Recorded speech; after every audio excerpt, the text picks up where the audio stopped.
Well, welcome. We have a couple of slides happening right now. My name is Shaitia Spruill. Welcome to Equal Pay Day. This is our second of the series. And before I get started and hand it over to our treasurer, I just want to go over some quick housekeeping. This is a webinar and you will not be able to see folks, but this is being recorded. The recording will be uploaded onto a public site for future use. This webinar is also being streamed live on Facebook and Twitter. For our Zoom attendees, feel free to share our live video from our Facebook page.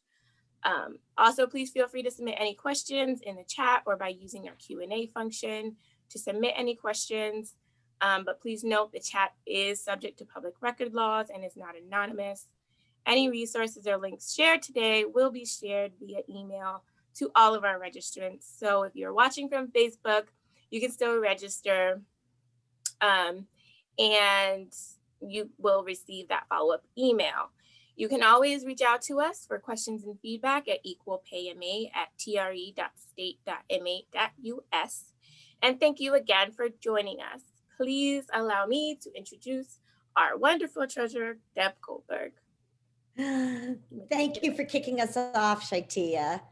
And I'm very excited to welcome our roundtable discussion on equal pay. I always use the phrase, we're here to celebrate, in quotes, Equal Pay Day, because it's not a celebration.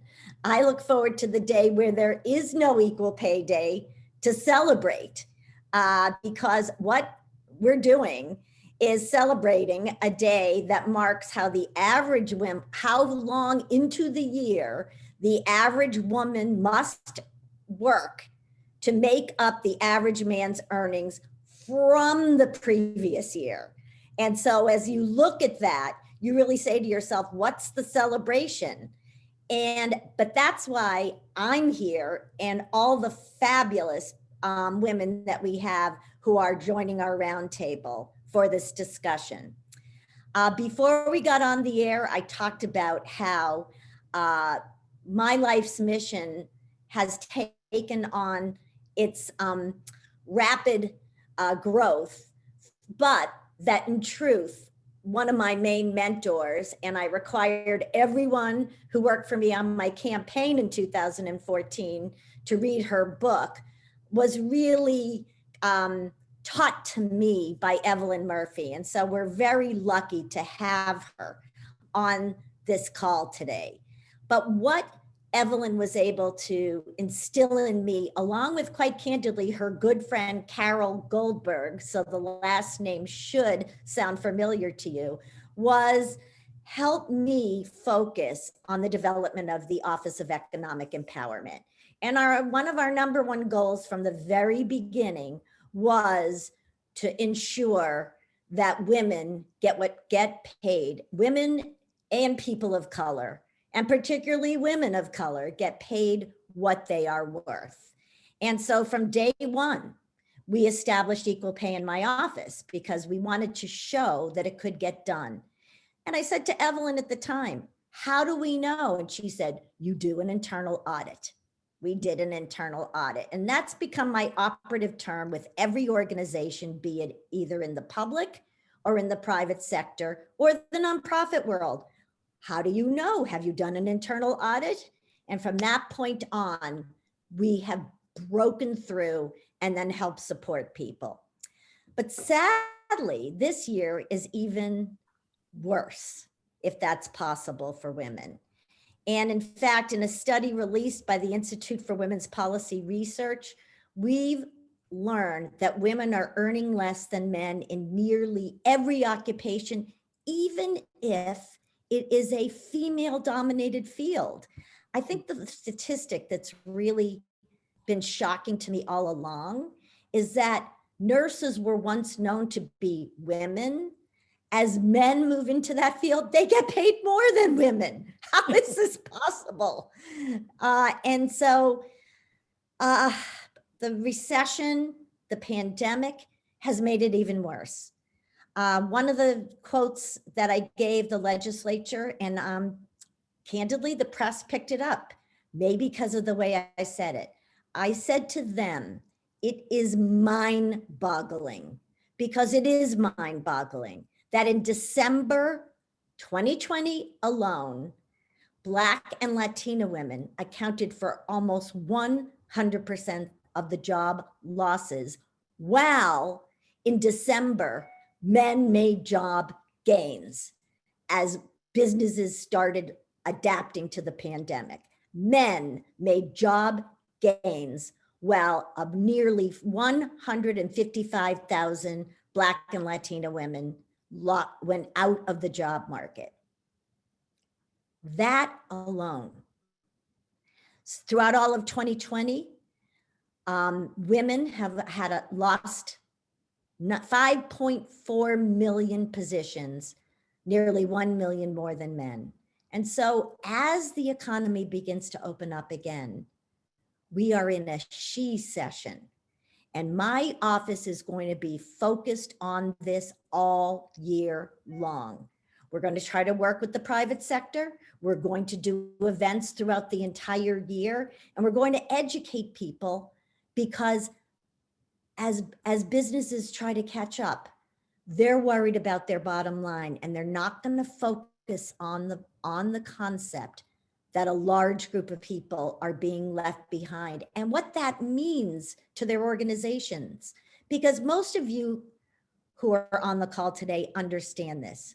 Having women and having people from diverse backgrounds make organizations more successful, more creative, more innovative, and for them, more profitable.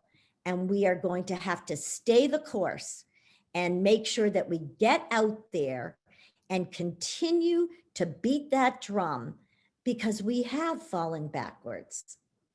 So I am absolutely thrilled with the group that we have today to share information with you.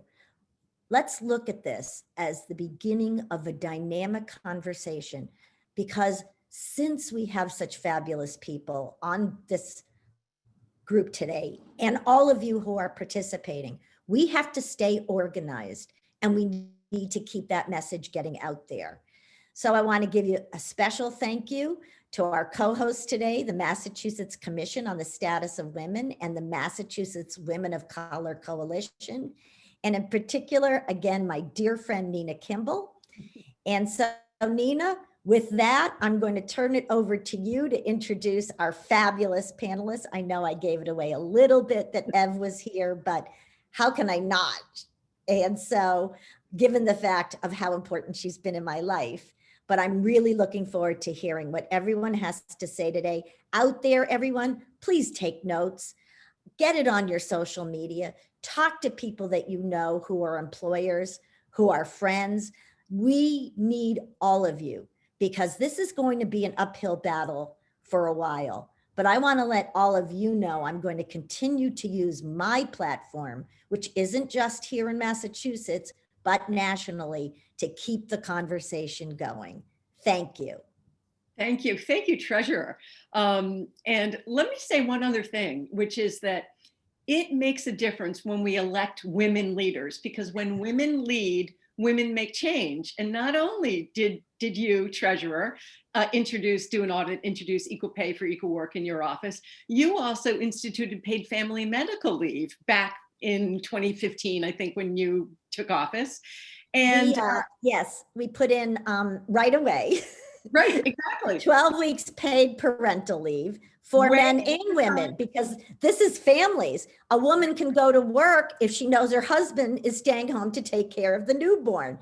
And by the way, there are men in my organization who thanked me for doing that for them as families.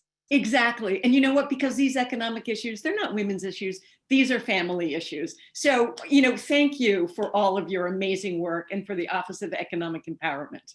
So today I'm going to introduce our amazing panel. So my name is Nina Kimball. I am the immediate past chair of the Commission on the Status of Women, and I'm now a Commissioner Emerita. In my day job, I am an employment attorney. I have had my own firm for 23 years.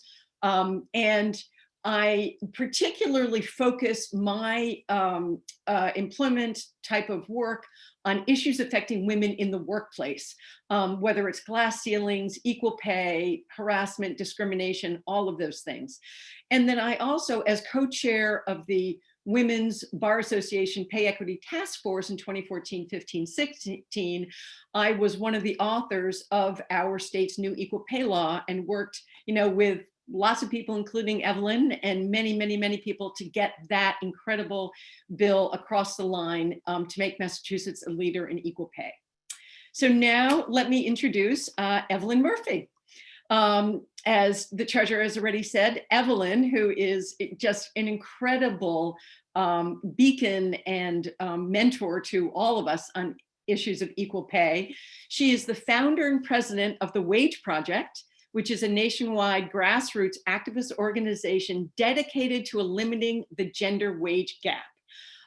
She also chairs the Mayor's Boston Women's Workforce Council, which is working with employers to eliminate the gender wage gap. In 1986, she was elected Lieutenant Governor of Massachusetts, the first woman elected to a constitutional office in our state. And as the treasurer mentioned, she wrote an incredible book. If you don't have it, you should get it, called Getting Even: Why Women Don't Get Paid Like Men and What to Do About It. And I also just learned that in her spare time, Evelyn has run the Boston Marathon several times.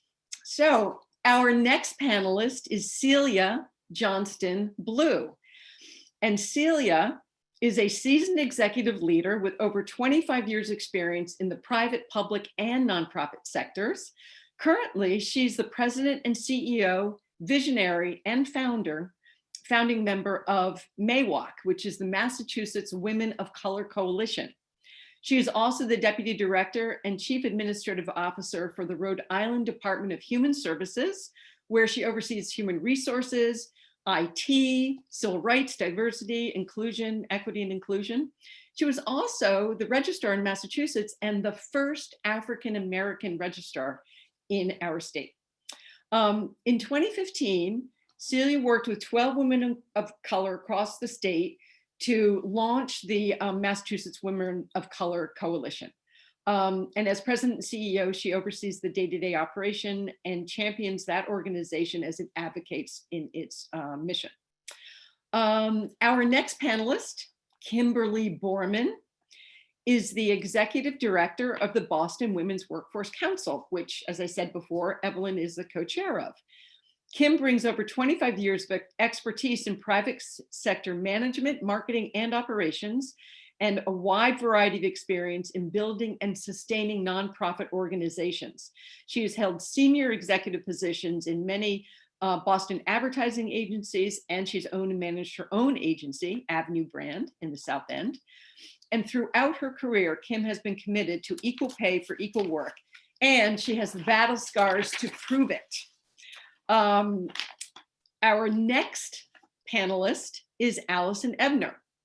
Allison has over 20 years of experience in human resources, recruitment, corporate branding, including talent acquisition, succession planning, employee engagement, labor trends, and compliance.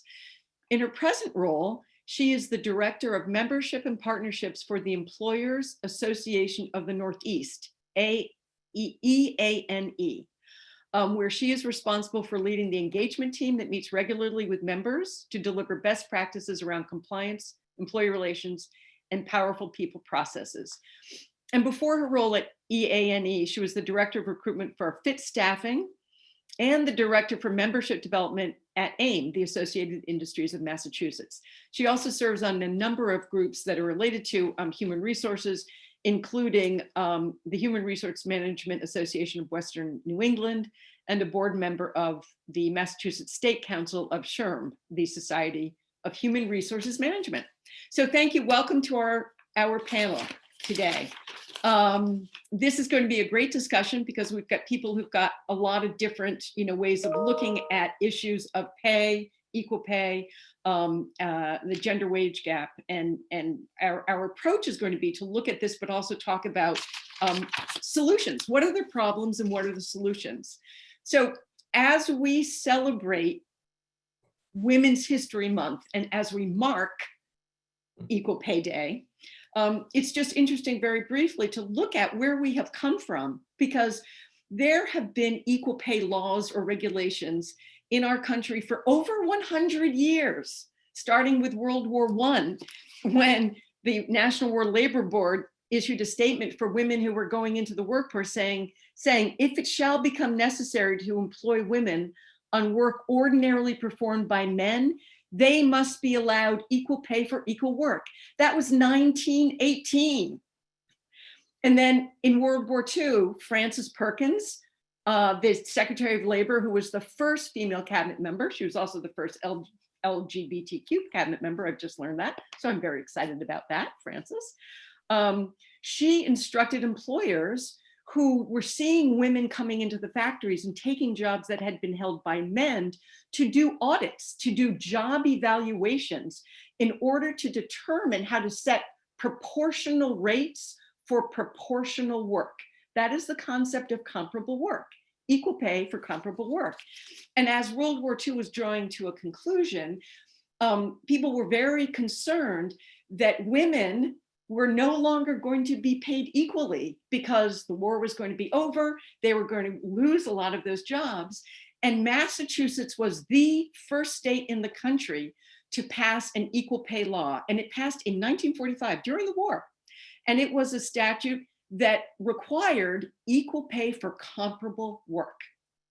Fast forward, as Evelyn was just saying on our when the Equal Pay Act was passed finally in 1963, I guess the pay rate was just 60 cents to the dollar. I am wearing my 59-cent button, which is the equal pay rate in the early 80s when I first started trying to work on this issue.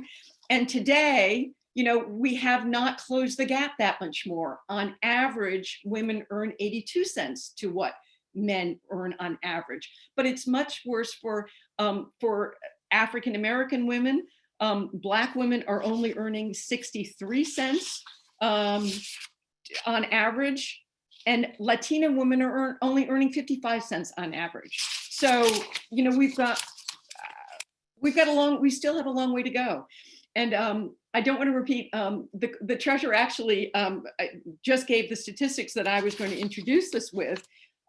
Just very briefly, a reminder is that the pandemic has forced women have lost a lot of jobs, 1 million more jobs than men have lost due to this pandemic.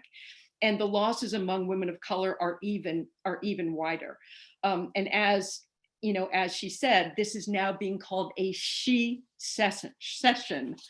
So with the issues that have been plaguing us for a long time, but particularly with what we have seen about the pandemic, I want to go to our first panelist, and I'm going to address the first question to Evelyn Murphy, which is, how has the equal pay conversation changed in recent years, and particularly in the past year? Evelyn, if you can start us off. Okay, well, it sounds like a simple question. It's not. So let me distinguish between two different conversations so we're all on the same page. What you mentioned, Nina, and what Deb has mentioned, there has been a long time conversation about equal pay for equal or comparable work. And that's not what we're talking about today. That, as you've said, has been the law of the nation. So that's been the law of the nation for the last 100 years. But be careful, because when you talk to employers, as I often do, they will say, oh, Ev, that the equal pay is not my problem. I pay my women like my men. So I'm not part of this wage gap problem. That's very different. So hold that aside. Let me assume your question about the pay equity conversation is not about equal pay for equal work, because that's the law. And that's what most CEOs are looking at internally when they do their audits. They're not looking at their gender and racial wage gaps. Because as you said, Nina, that's the averages. That's the average that when John Kennedy signed that equal pay bill in 1963, he said, when in his little convening in the White House, he said, women earned then 60 cents for every dollar that men earn. And he was then acknowledging that the equal pay bill that he signed wasn't going to solve this wage gap, that it was a larger, more complicated issue of averages. So I want to talk about the equal pay, the whole concept of equal pay that we are now working on, which has to do with the average of what men earn as contrasted with, as Deb said, the average that women or people of color earn. Those are averages. Now, how is the conversation around the equal pay discussion going on in recent years?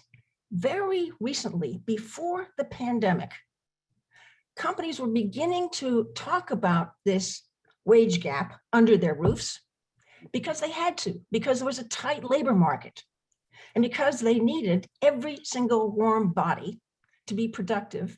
And because, as Deb said, because you knew that having women, people of color, and diversity was profitable and made better decisions. All those things are going on. So companies, employers started looking at how to promote, advance people of color, women in particular, and deal with their gender and racial wage gaps under their roof. That was because that was the great part of the tight labor market. When the she session, as you both mentioned, happened, you've acknowledged that women,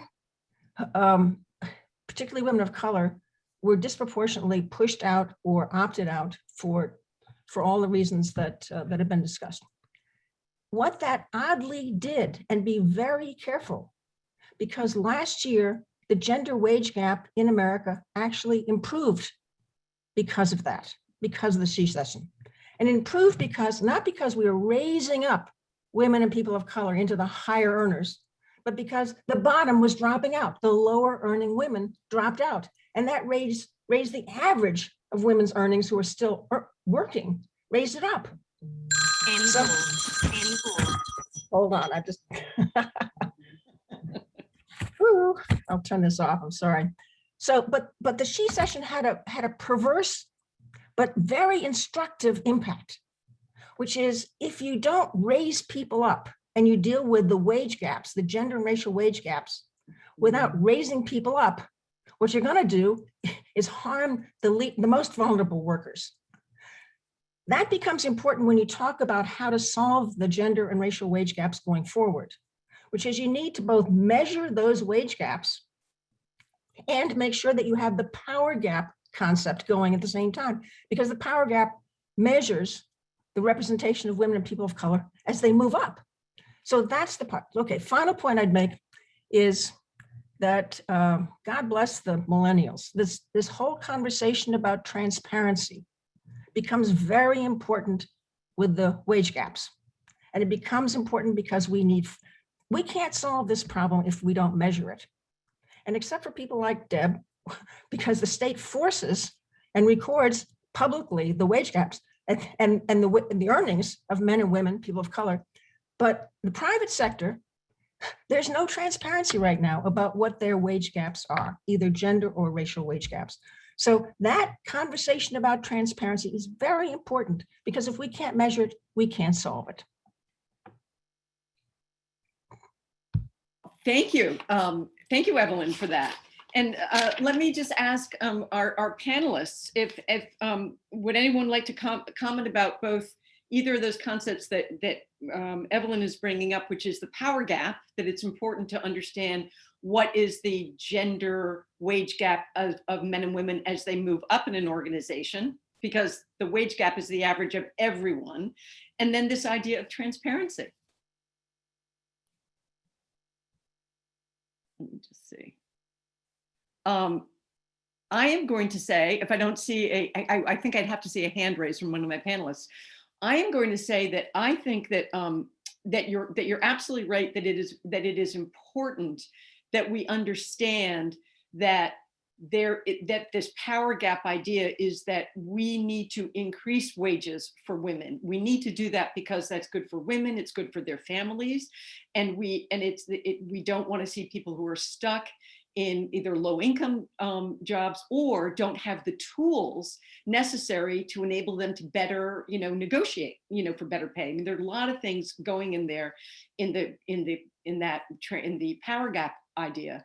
And then this idea of transparency, I think there are at least several different ways of looking at that. One is the idea of reporting reporting data about equal pay, which is something that the federal government was trying to collect, and then the Trump administration rolled it back. And sort of the idea, there's some places, in the UK where companies are required to report data. And then the other thing about transparency is companies being more transparent about, for example, salary ranges. What does a job pay when somebody is trying to apply for a job? So that those are several concepts, I think, that we can probably get into a little later when we're also talking about solutions. So let me, just looking at my agenda, because we do have, we've got time here. I'm going to move on to our next panelist and our next question. And this is going to be for Celia Blue. And this is, let me just back up for just 1 minute. So right now, the Department of Labor has just put in place the first Black woman to be the chief economist of the Department of Labor, Janelle Jones. And she wrote last month, among demographic groups, Black women experience the steepest drop in labor force participation and have had the slowest job recovery since January 2020. We can course correct one of the worst economic downturns of US history for all by deliberately improving the economic outcomes of traditionally marginalized groups. And she says, we cannot resort to back to business as usual. So Celia, as the president of MAWOC, what did the pandemic mean particularly? How did it affect women of color? And how do we make sure that there are opportunities for women of color? Good morning, everyone. Thank you for joining us today on such an important topic. So in general, I prepared some remarks to talk about sort of the impact of this on women and also on women of color. So as we know, women were, before the pandemic, women were already doing a lot to hold up our families and our communities. And we were doing that, as Evelyn and as you, Nina, and Treasurer Goldberg has pointed out. We've been doing all of this work and we have lagged behind our male counterparts in terms of what we've earned. And when we dig a little bit deeper, because we talk about the average, and as you all have pointed out, women of color earn far less than our counterparts. And so you have this compounding issue with women of color in that we're not only dealing with gender inequities, we're dealing with racism, sexism, and oftentimes classism. So that's when we talk about the multiplying factors, is that what that was happening even before pre-COVID. And furthermore, the women of color, we play a crucial role in maintaining the economic stability of our families. So when we're in a pandemic and we have lack of childcare, we have now schools are closed, we have generally in-laws with us or other family members that we're taking care of, that really magnifies the issues for women, and particularly women of color, because now we now have to hold up our families even more and become that person that is now teaching, that is doing all these other things. And without childcare, it's nearly impossible to be able to do that. And so what is happening, as you've heard earlier, is that women are leaving the workforce in multiple ways, in significant ways more than men. And so I'm a little bit of a data geek too. So if you remember nothing more from me today, I want to talk about a couple of these stats that are really significant. According to the Center for American Progress on how COVID has sent women's workforce progress backwards, They talk about it, the title is Congress's $64.5 billion mistake.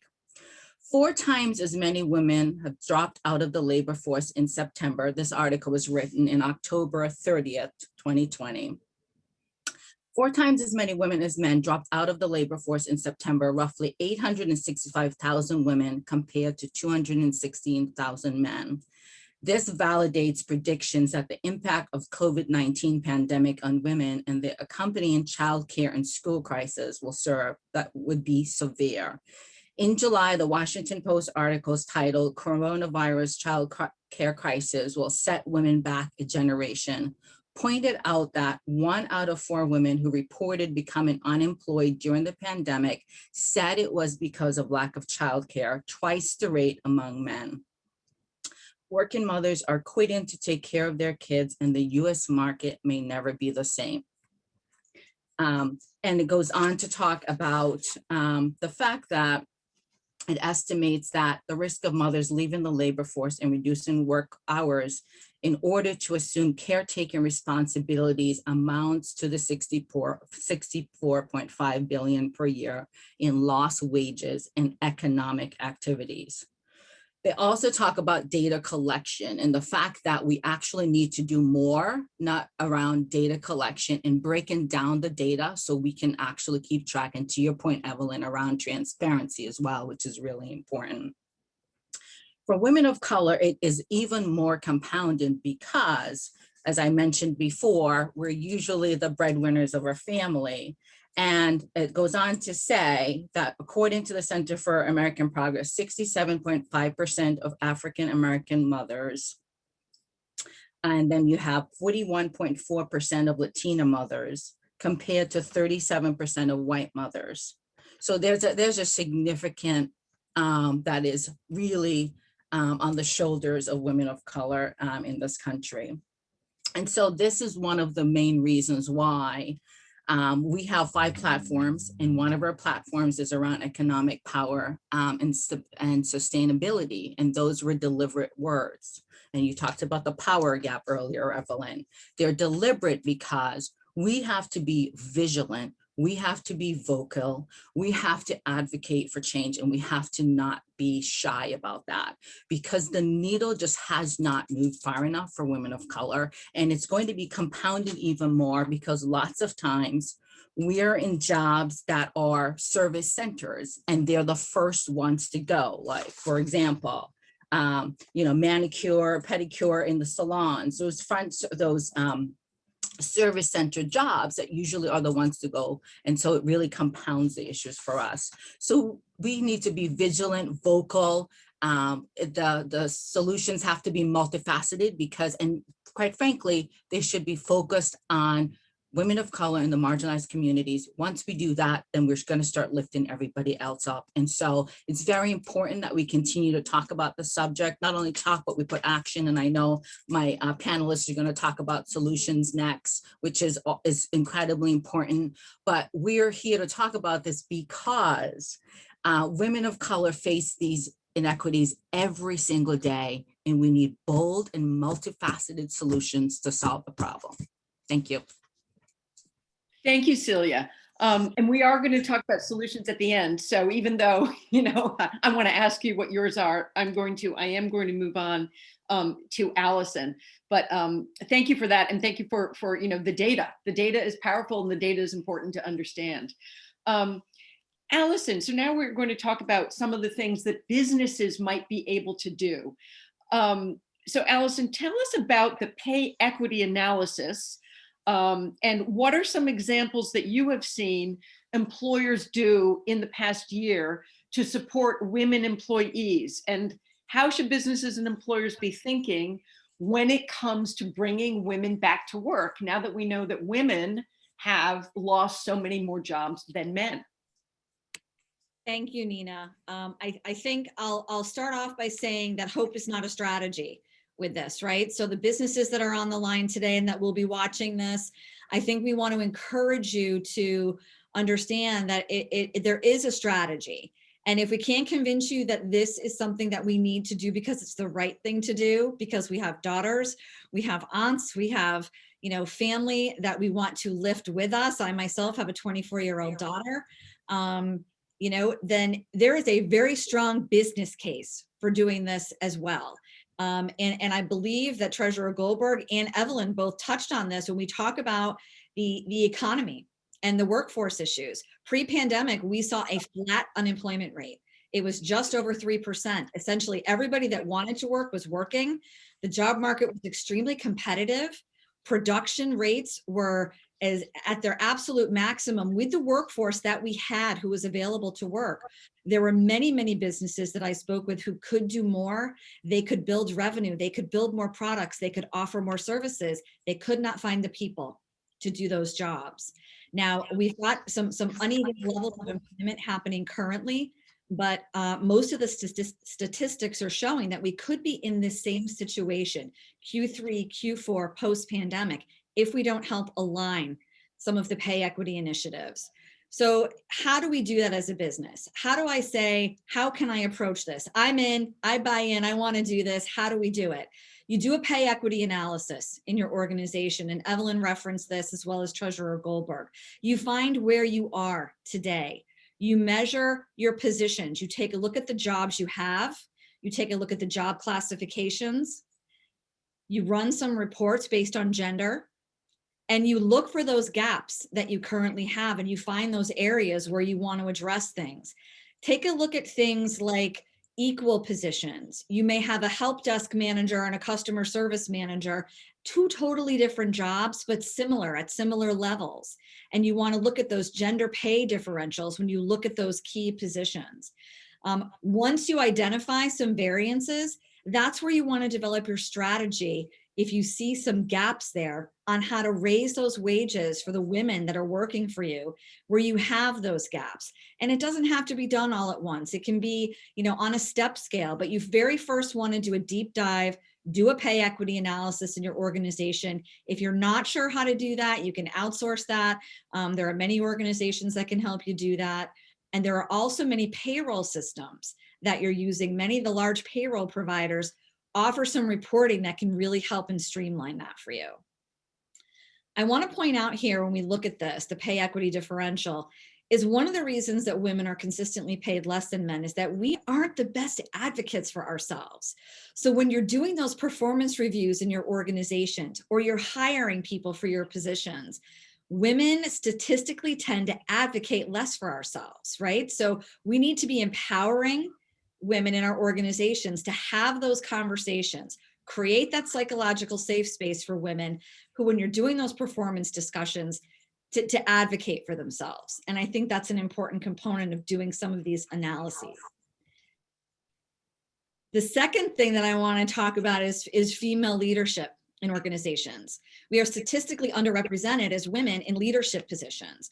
So that makes it more difficult for advocates within organizations to raise women up into other leadership functions, despite the fact that there are many ways we bring different perspectives and in sometimes better perspectives than what a male counterpart might bring to the table. So we've got to look at this as an organization to say, how is our leadership structured? How is our internal promotion schedule structured? And how we can bring more women into leadership positions, which means maybe creating more flexibility around work schedules so that a woman who might be up for a promotion, but maybe is working on a more part-time basis, we can offer them a flexible schedule that might allow them to elevate into a leadership position. But we might need to make a few tweaks there.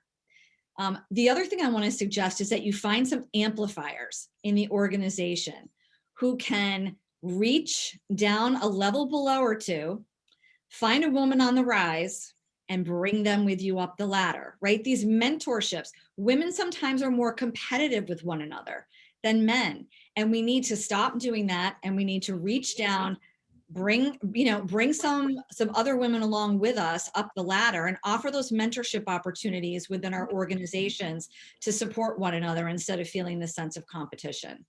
And finally, I want to touch on something that Celia talked about as well as the other panelists, and that is the She Session and offering more flexible work arrangements in order to welcome these women back into the workforce. Whether it be part-time positions, you can look at job sharing situations, providing resources for your employees around childcare issues, financial services.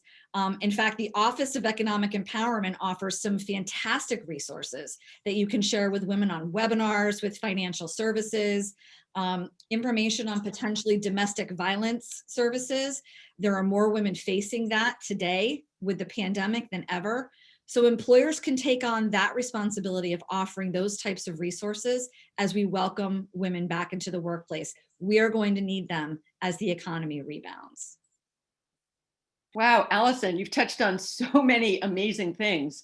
And one of the things that really struck me is that because of the pandemic, where not only have women dropped out of the workforce, but so many women and men, let's face it, are working at home, that the idea of that employers should have more flexibility about where work is performed, because that, women, do carry more of the childcare responsibilities or the school or whatever responsibilities.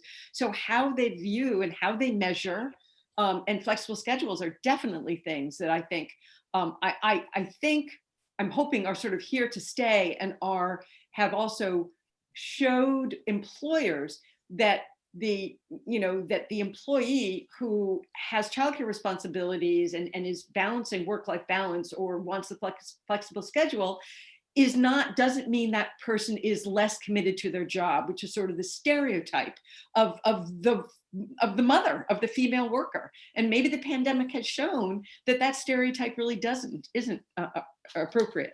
Let me move on to our fourth panelist, Kim Bormann, where, Kim, if you can talk about the talent compact, the 100% talent compact with the Boston Women's Workforce Council and the work your office has done, and what are some examples that you have seen that employers are doing in this past year to support women employees?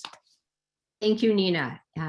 I think many of the things that Allison talked about are wonderful and are things that some of our employers are doing. First of all, let me explain the Boston Women's Workforce Council is a public-private partnership with the Mayor's Office of Women's Advancement and employers in the greater Boston area. So we work with 250 plus greater Boston employers who are dedicated to closing the gender and racial wage gap. And what does that mean? Well, it means that they start with the math, which is what you all said too, is that they have to examine their workplace practices and do something about it if they see a gender wage gap. So you all may know us for metrics, because we do measure among our community of employers every 2 years what the wage gap is. The data is given to us anonymously. So we then put out a benchmark of here's where we stand. But what you may not know about us is another big component of the program that we put together is really being a resource on cutting edge research and allowing compact signers to sort of share best practices of what they've learned through different interventions they've tried and what works, and sometimes more importantly, what does not work.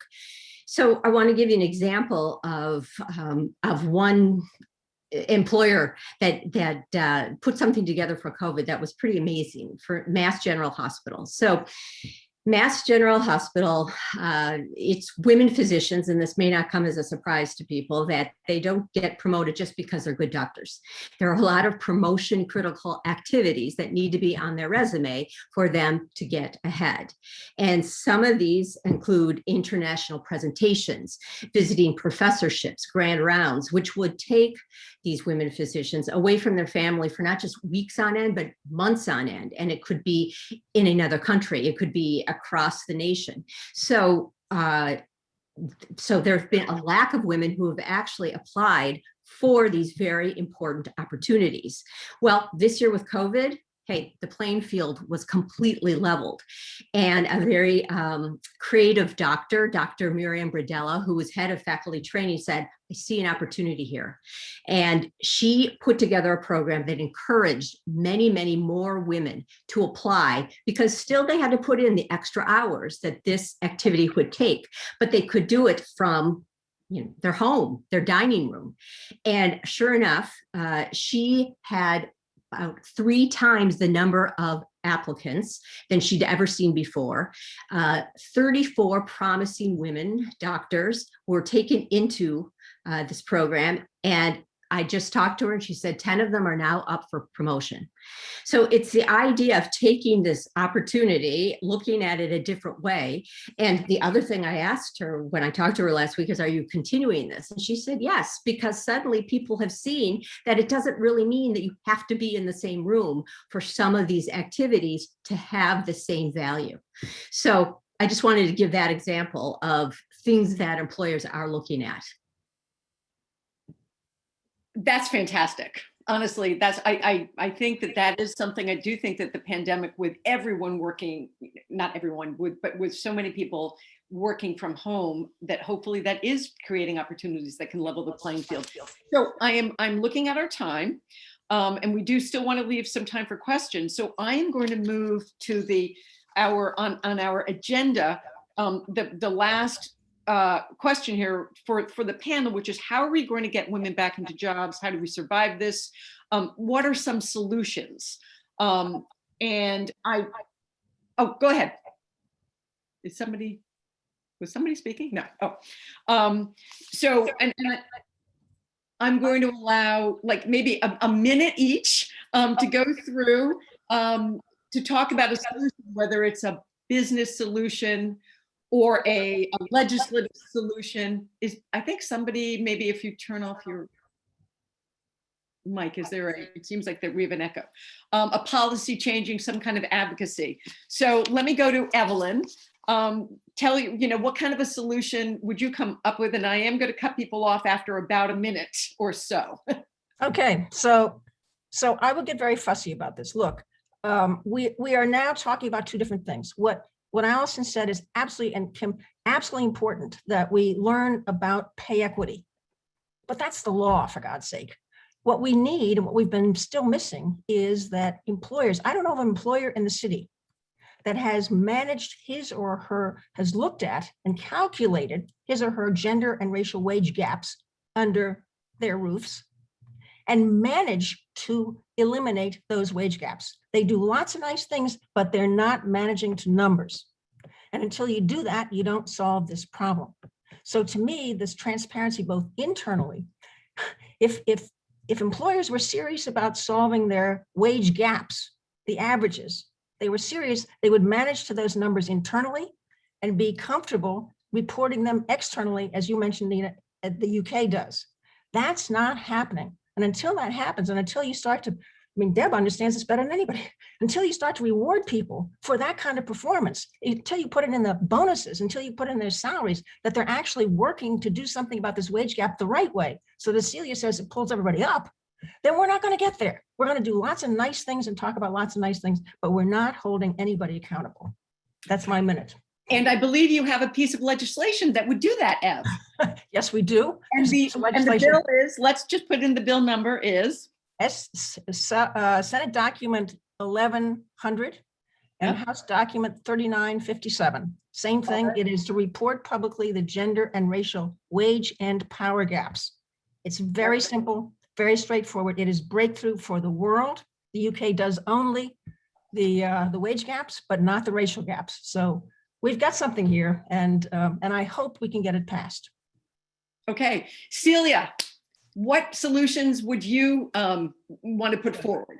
All right. So I think as I mentioned before, it needs to be multifaceted, right? Because it can't be one size fits all. I love all the solution Allison had in terms of business. I think if we're going to try to make a difference in women of color, especially women that are in the lower paying jobs, there has to be bold strategic initiative from a statewide perspective that we know that there are jobs that are there that folks are not trained for. So perhaps it's something that's real creative, expanding the childcare tax credit, which we know is huge, but it's just starting. It needs to be more bold. And perhaps it's more incentives for companies to offer, training incentives, or do look at the jobs that we need to have folks trained for and have training centers. But how do you, if I'm working day to day I can't leave my job to go then be trained. So perhaps it's like the expansion of employment benefits, there's certificate programs, there's incentives, there are gold training centers that we can train up our women of color and our people of color or marginalized communities that are in these lower paying jobs to really start scaling up so that they can get in other jobs, that will pay more, and start creating reducing that gap. And we've got to start valuing women more in our labor and what we do. We are doing labor in our households, and perhaps, the flexible schedule is awesome. Maybe there is an incentive for some self-care. How about that? Half a day a month, you get to take some time off for some self-care because of all of this year plus, I think we're all feeling it on our shoulders. So I have a few more, but I want to be mindful of my panelists. Wonderful. No, absolutely. Training is incredibly important if you're going to get people into jobs that pay more. They need to learn the skills. All right, then let me go to Allison. Thanks, Nina. I will echo what Evelyn had shared, that you sort of have to look within your own house first, right? And take care of what's happening under your roof and look at your analysis. I think it's helpful to identify some internal company champions who are passionate about this, who want to do this, and who can create the blueprint for how the organization can take those multitude of steps Celia was mentioning. It's not a one and done, it's a multi-step process. So define your internal champions. I think about partnerships and collaborations too, whether it's the human resource department or some senior leadership that is going to champion this inside an organization. You don't have to do it yourself.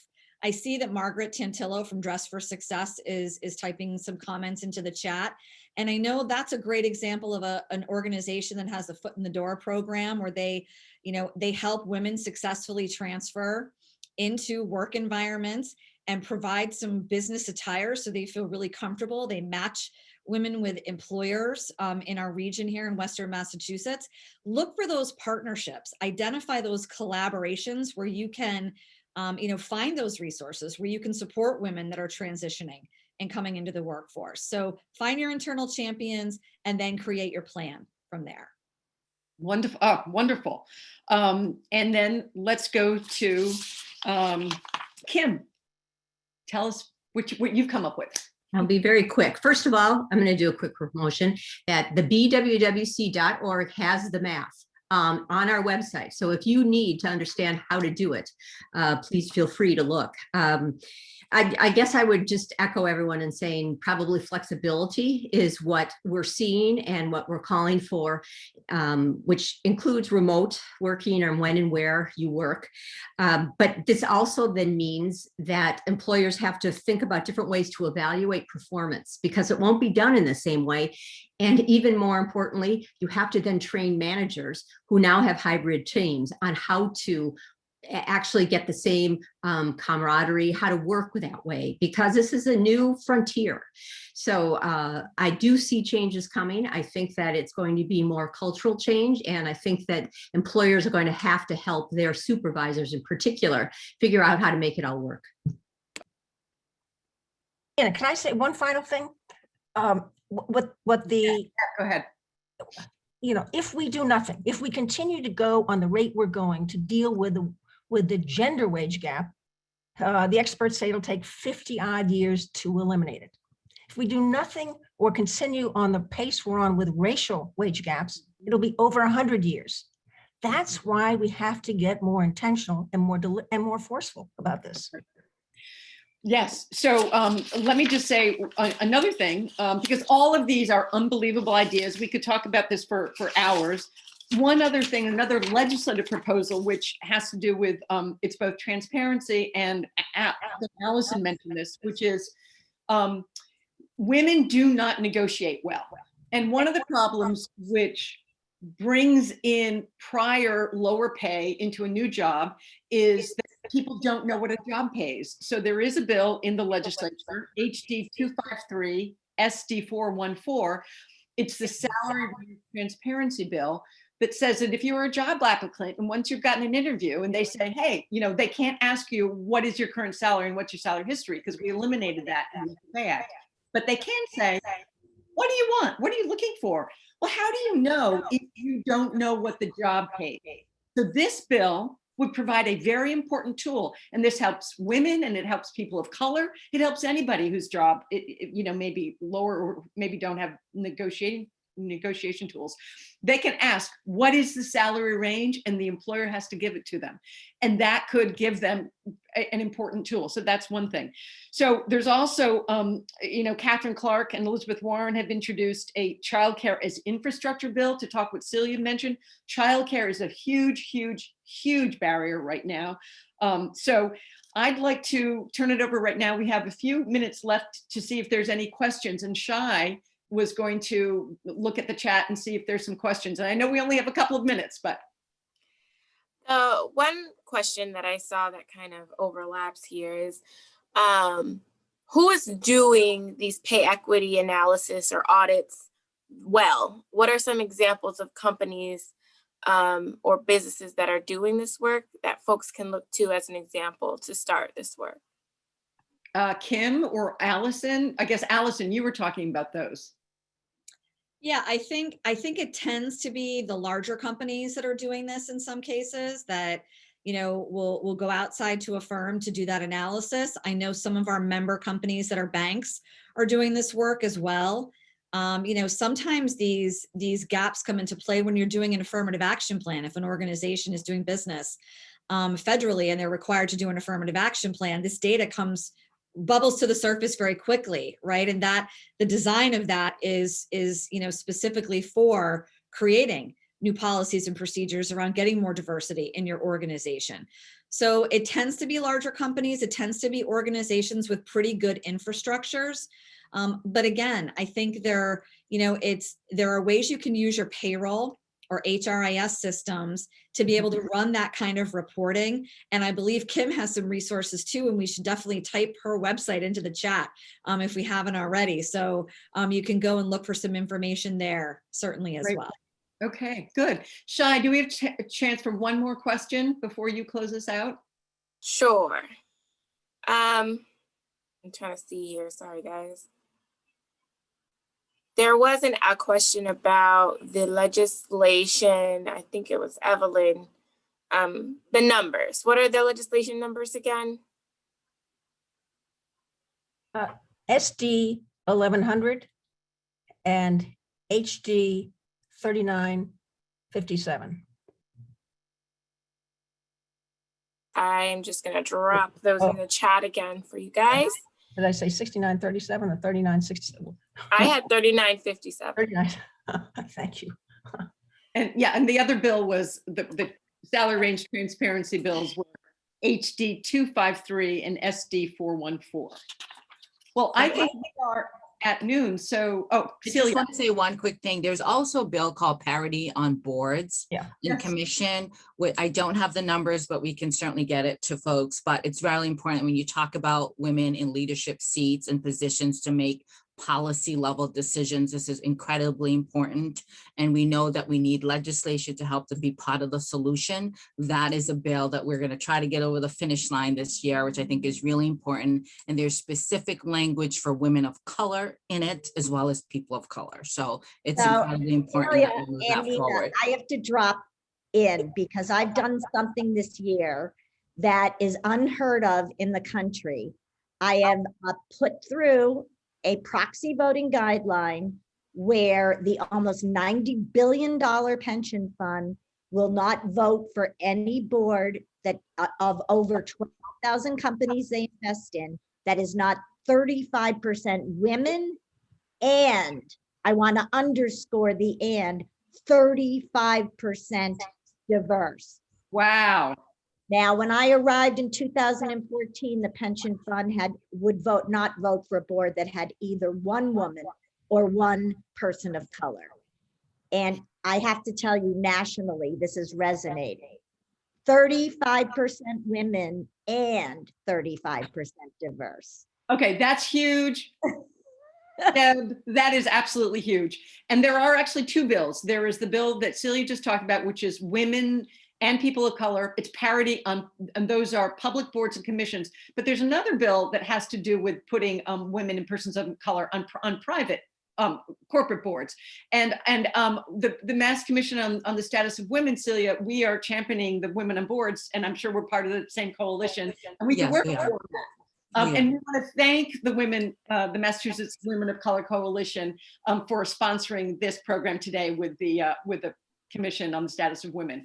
So I think our time is out. Shai, you're going to close this out. Thank you, everybody. Thanks, Treasurer. Thank you all so much for joining us. Thank you to our amazing panelists. Thank you, Treasurer Goldberg. Do want to say again, thank you to our partners, MAWOC and the NCSW. Please stay connected with us. We have a Facebook channel at OEE. We have a Twitter channel. We have our EqualPayMA email. And you'll also see on the screen here, our EqualPayMA.com. So please stay connected with us. We are going to be launching more of this roundtable series coming soon, including our April session called The Takeout Women Equal Pay in the Restaurant Industry. You will see the RSVP link here, and we'll make sure that that gets in the chat. Please, if you haven't registered before we close out this session, try to get into that registration so that you can get the follow-up email that will have a lot of the resources that we talked about today, as well as the link to this recording and a survey for feedback. We can't do this without feedback. So thank you again to everybody who's joined us this afternoon, and thank you to our panelists and our guests. So without further ado, we will wrap up here and enjoy the rest of your day. Thank you, Shaitia. Great job. Bill is HD 2082. Parity on Boards bill is also SD 521. Anybody who's taking notes. Great job. We'll see you all in April. Nice to be with you all today. Thank you. Thank you.